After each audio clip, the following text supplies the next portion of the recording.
Well, good afternoon, everybody. It's Rick Asbury coming to continue our Bible study into the book of Zechariah. All right, we're in chapter 5. We'll be trying to cover verses 7 and 8. All right, verses 7 and 8. I think we can get that done today. All right. I was a minute or two late coming on. I had my doctor's appointment this morning, this afternoon, I should say, and then I had to run some more errands. Anyway, but I got here with just a minute or two late, so I'll call that a win, right? Hope everybody's having a great Thursday afternoon. All right. Here in Bellwood, North Carolina, it's it's about mid-60s and rain. Yeah, that's all right. I'll never complain about the rain. Now, maybe if we've had 39 days of rain in a row, maybe I will, I don't know, but we need the rain. God knew we needed the rain, and so he sent the rain. I know there's people out there that's going to say, I wish you'd quit raining. And then, when it don't rain, then they'll say, man, I wish we could get some rain. Us human beings are never satisfied, are we? We're never happy. So it's good to be on here today, all right? Hope you had a great, if your church had services last night, I hope you had a great service. Had beans right before I come on. And I usually don't eat right before I come on. I didn't have a choice today. So anyway, we had a good service last night, even though we had a small number, and so I preached on what happened after Jesus' resurrection. What happened after he rose from the dead. Those 40 days that he was on the earth, and so I don't know. I thought it went over okay. Preachers, I don't know. There's some messages that I preach, and when I get done, I feel I've done, good, and then there's sermons that I do, and when I get done, and I just feel it wasn't that great, but I guess that's the devil, right? All right, well, let's get into this today. Zechariah chapter number 5. We're going to be covering verses 7 and 8. So now we saw about the flying roll, okay? And he goes on, and then we get past that, and there's verse 5. I'll start at verse 5. Okay, I'll read there. Then the angel that talked with me went forth and said unto me, Lift up now thine eyes, and see what is this that goeth forth. And I said, What is it? And he said, This is an ephah that goeth forth. He said, Moreover, this is their resemblance through all the earth. And then we get to verses 7 and 8.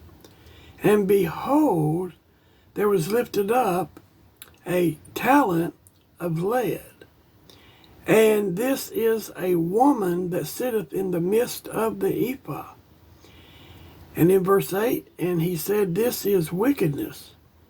And he cast it into the midst of the ephah.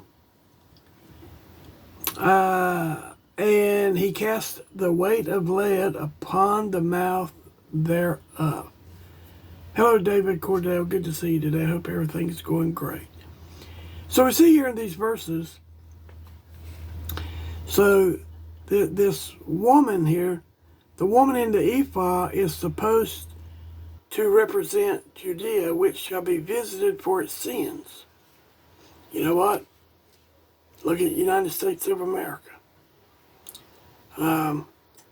It's going to be visited for her sins as well. Matter of fact, for all throughout the world. It's going. Somebody's going to pay a price. The lost people of this world is going to be paying a price, and it's going to be sooner rather than later. The talent of lead on the ephah, within which the woman was enclosed, the wrath of God bending down this culprit nation in the measure of its sins. Now, we know that an ephah is a measurement, because you can go back over. I thought I had it in my notes what exactly it was. Anyway, I don't see it in here, but an ephah was a measurement. Oh, hey, Preacher Porter. Good to see you on here today. I miss seeing you. I have to go over there and watch your page on your YouTube channel. But so here an ephah was a measurement, and you can go back into the book of Exodus, and you can see what it talks about, especially when you get over there into Leviticus and all that, and it goes through all these different measurements and everything. So that's what it is. It's a measurement that they used back then, and I can't remember off the top of my head what an ephah would equal. Okay, but I thought I had it in my notes, and I don't. So for the angel said, "This is wickedness," there in verse 8, right? That is, the woman represents the mass of iniquity of this nation. You know, that sounds a lot like Rome, don't it? A sacred garment. Okay, an ephah. I thought that was a measurement. Okay. Okay, that makes better sense now. Sacred garment. But over there in Rome, if you look over in Rome, in our Sunday school lesson for this coming week, it's talking about the Roman system that we're all going to be caught up in. Ephod. That's an ephod. Oh, am I seeing it wrong? This says ephod, E-P-H-A-H is what it says, but maybe you're right, Preacher Porter. But over there, the common market over there, the European common market over there. So they came together, these countries come together to form that. And I guess I'll get into this more on Monday when I do the Sunday school lesson for the week. But it's interesting. I was reading my commentary this morning.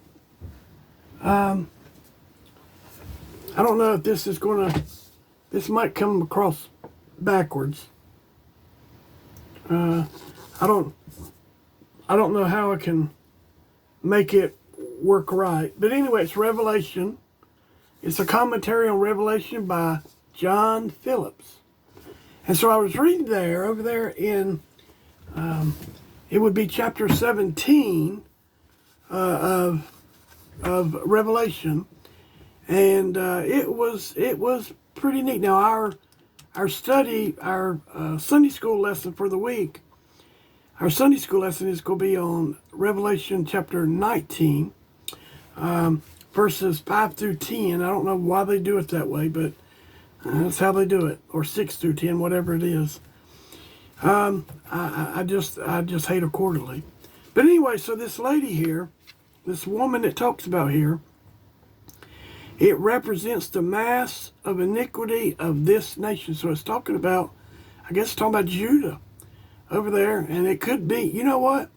If you think about over there what's going on today, okay, in the Bible, ephah refers to a unit of dry measure roughly equivalent to a bushel of 35 liters used in ancient something, it says there.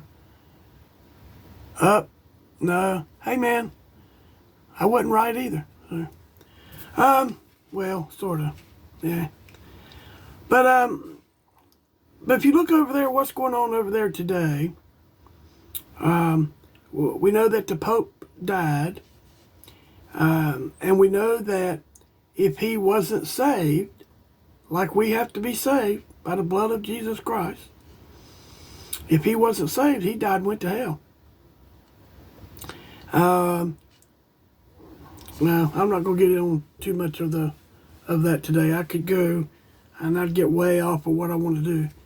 So anyway, so she's sitting over there, and so the woman sitting in the midst of the ephah represents the sinful church and nation of the Jews in their latter and corrupt age. You know what? If you look around today over in that part of the world, they're still looking for Christ to come back. They're still looking for their Messiah to come, I should say. They don't believe, they just don't believe he's came yet. They're still looking. And it's just, if you look in that part of the world right now, it's chaos. That's about the best way I can describe it over there today. You got Israel fighting with Lebanon and Iran, and over there in Gaza, they're fighting all these people, and it's a mess over there right now. And you know what? From the time that Israel was created as a nation, from the time they went to the Promised Land, even before that, really, it was always battling over it. Look at Cain and Abel. Cain and Abel, they were battling. Cain killed Abel. Now, whether Abel fought back, I don't know. He probably protected himself, I'm sure of that. But anyway, so since Cain and Abel, there's just been wars and all kind of stuff since then. Okay, and it's just gotten worse. If you look at it, they used to use bow and arrow. They used to drop stones on people's heads. It was just, you know what, and it's just like in our country, they talk about guns. Gun crime. Well, you know what? If you put a gun on a shelf, it won't move unless you touch it again. It won't even jump off the way they make it sound is about like Aaron when he said, I cast all these jewels into the fire, I cast all this gold into the fire, and this calf came out. Guns don't kill people. People kill people. And I don't know how you can say otherwise. I don't know. Guns do not kill people. Guns do not have the ability to get up and walk down the street and kill somebody. Guns don't have legs. Okay, they can't fly. And so that just beats me. I just don't understand.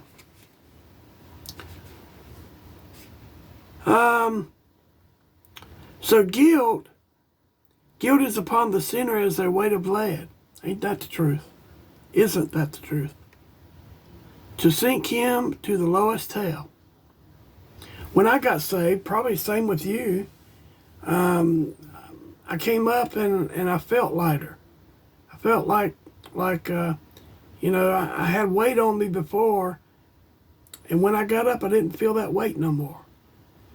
And so sinners, even out there today, these people out there that are partying and doing all these things, I can tell you they're not happy. The only thing that'll make you happy is to get saved. And then you'll have the best joy, the best fun, everything that you've ever had in your life. Since I've been saved, I've had more fun. I've had more joy. I've been happier. And it's not anything that I did. It's because Christ lives in me now. And so he gives me that joy. We was talking about in our Bible study last night after church that we was talking about that happiness. What's the difference in happiness and joy? That was the question. Okay? So you can be joyous all the time, right? It doesn't matter. You can have joy in your heart all the time, but happiness comes and goes, right? It really does. And so there's people out here today that they're looking for something that'll make them happy, that'll satisfy them, if you will. And so all the drinking and partying and drugs and sex and all this stuff, it doesn't make you happy. Money, I've heard people say, man, all that would make me happy, be $1 million, right? You know what? That won't make you happy. Look at all these people. We talked about this last night too. All these people that's won the lottery. What's happened to them? Most of them, for one, are miserable. And then they die broke. Now, if you win $2 million in the lottery, let's just give $2 million. That ought to be enough that you can live on for the rest of your life if you don't spend it foolishly. Now, I know in today's world with the prices we have, it wouldn't go as far as it would 4 years ago, 5 years ago. But anyway, but sin does, that's what sin does to you. It'll put a burden on you. It'll weigh you down. It's just amazing how much lighter you feel once you accept Christ as your Savior.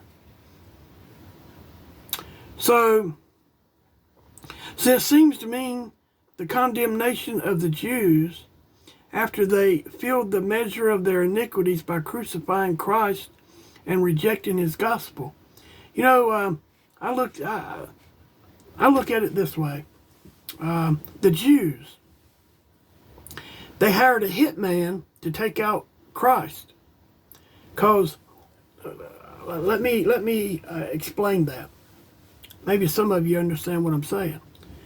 Okay, so the Jews, here's Pilate. Pontius Pilate comes out and he says, I find no fault in this man. I'm going to let him go. And the Jews said, oh no, and they went back and forth. And finally, Pontius Pilate said, well, take him and judge him according to your law. And so those Jews said, well, according to our law, we can't kill nobody. That's what they said. According to our law, we can't kill nobody. So how about you do it for us? That's how I get to that. They hired a hitman. They hired somebody to take out Jesus. They couldn't do it themselves, even though it was because of them, right? They rejected him. Hey, Miss Connie Sue. Good afternoon to you. Hope everything's going splendid for you today. Here in Bellwood, we got rain and about 65 degrees. It's just a wonderful day. I like this kind of weather. So anyway, these Jews, they rejected Christ, right? They rejected him. For those who just come on, we're in Zechariah. We're in chapter 5, covering verses 7 and 8, all right? Zechariah chapter 5, verse 7 and 8. So Zechariah sees the ephah with the woman thus pressed in it, carried away to some far country. Okay? This imitates that the Jew, this intimidates, nope, that ain't it. Intimates. I can't talk today.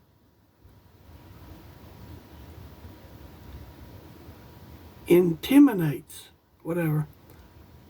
That the Jews should be hurried out of their own land and forced to dwell in far countries as they had seen in Babylon.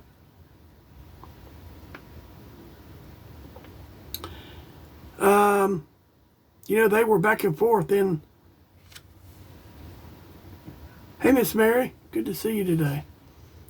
Hope you're doing all right. Hope you and the preacher are doing all right. Hey, these Jews were, they would do stuff good for a while, and then they would go against God and go into captivity, and so back and forth over there in the book of Judges. Just read that, and you know what? Look at us today. Sometimes us Christians, now lost people don't do this. Sometimes the Christians are, we're right down the middle, and sometimes, right, we sometimes we get out of step. But they did. They would do great for a while, and then they start worshiping other gods and doing these things, and you think they would have learned their lesson. Maybe we need to as well.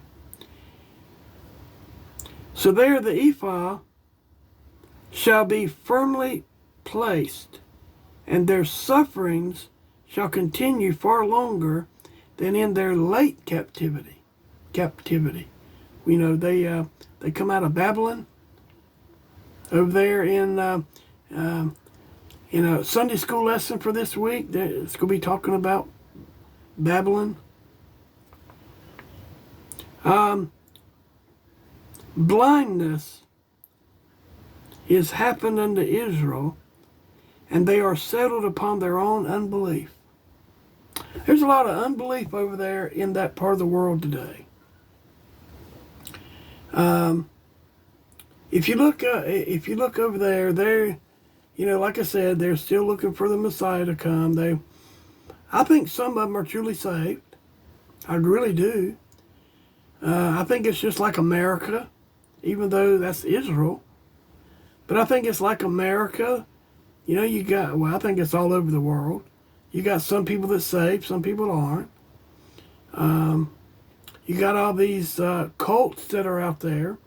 And so, they teach people a little bit of truth, but a whole lot of error. And it's going on over here, all over the world. And so anyway, and as far as the Pope that passed away, intimate. Okay. That's what the word is. Whatever. Intimate. But I just can't talk today. That's all it is. Other times I don't have trouble speaking that word. But anyway, blindness. It says blindness has happened unto Israel. And you know what? They're still blind over there. If you look at the Pharisees back in the Bible, back in the Gospels, the Pharisees, a lot of them was blind, and Jesus told them they were. They were all about tradition. They were all about traditions. And you know what? Traditions will take you to hell. It will.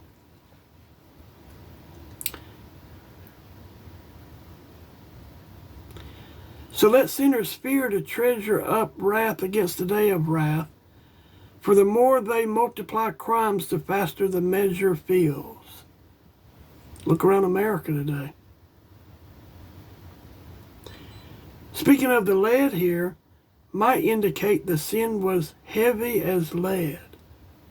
That's how it was on me when I got saved. Lead is a deceiving metal. It is sometimes mistaken for silver. And lead is poison as well. You know, years ago, they come to find out that in the paint that they used for the kids' toys and stuff, it had lead in it. And so, you know, kids, like the paint on a crib, for instance, it had lead in it, and there was a lot of these kids getting sick, and they found out that it was the paint. So they had to go, and you had to strip all that off, and they couldn't use it anymore. They outlawed it. So, just like Robert Kennedy Jr., he's doing with some dyes and stuff in our food. So the woman in this case probably symbolizes the Israelites who are caught up in sin. Okay? And this woman actually symbolizes all sinners and all sin. You know, it sounds a lot like the whore, the great whore in Revelation. So it's not speaking of women, but of a woman, a system. That's what over in Revelation it's talking about, a system. It's not talking about a woman, even though it says that, but it's talking about this system. And we'll see it's coming to pass more and more. They were talking about the other day that they were coming together for a one world religion. One world. And that's coming. Not only that, it's going to be a one world currency where you have one currency and it's going to be, you know, you don't have the euro or the yen or the dollar, or you get what I'm saying. And that's coming as well.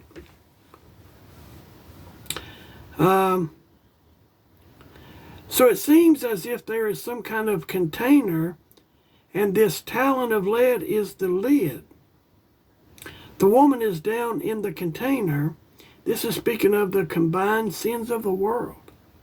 So then verse 8, boy, I'm going to get through this real quick, all right? Verse 8, and he said, this is wickedness. And he cast it into the midst of the ephah, E-P-H-A-H, and he cast the weight of the lead, upon the mouth thereof. So as yet then the measure was not full. Though the Jews had slain the prophets and done many grievous things, the greatest sin of all remained to be done.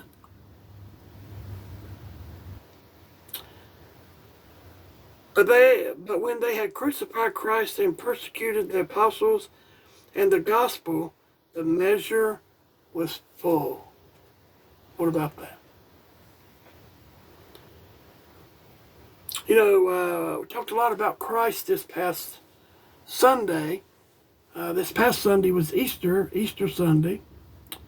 And they made a big deal about the Pope dying the day after Easter. I don't know what the big deal was. But anyway, we celebrated Christ coming out of the tomb this past Sunday.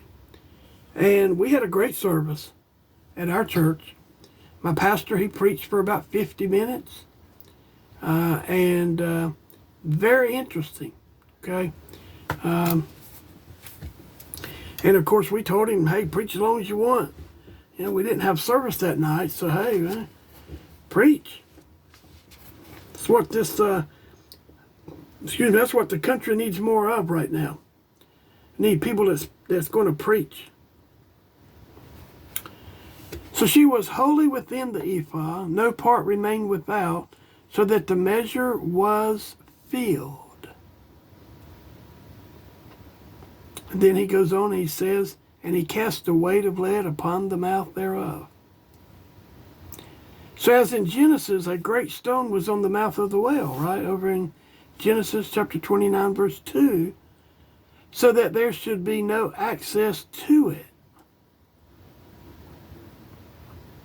The woman in this is not a woman at all, but the personification, there's a big college word preacher, of evil, like Mystery Babylon in Revelation. I think I said that a minute ago.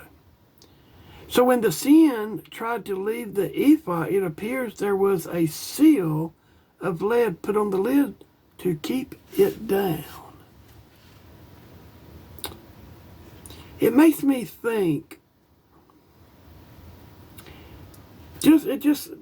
I picture in my mind about they put a lid on it there, so it makes me think of the devil when he is put in chains for 1,000 years and he can't get out, right? He's put in chains and he's shut up and he can't get out for 1,000 years. That's what I just makes me think of for whatever reason. But anyway, you know, if you put enough lead on something, you're not getting out. So we'll pick it back up there tomorrow with verses at least 9 and 10, maybe 11 tomorrow. So I don't know if I explained that good enough today or not, but anyway, I do thank you for listening and watching. Thank you for listening and watching. And like I say, I'll be on tomorrow at 4. And I want you to pray. My stepfather-in-law, Frank Bailey, passed away. He passed away on Sunday. So he don't have no family here except Dawn. That's really not his family, but closest he's got. And it's a long story. I'm not going to get into it on camera, but pray for his wife and her family, I guess. So they had everything today. Had the funeral, visitation, and so anyway, y'all just be in much prayer for them, all right? But thank you for listening and watching, and I hope you have a great rest of your day. Thank you.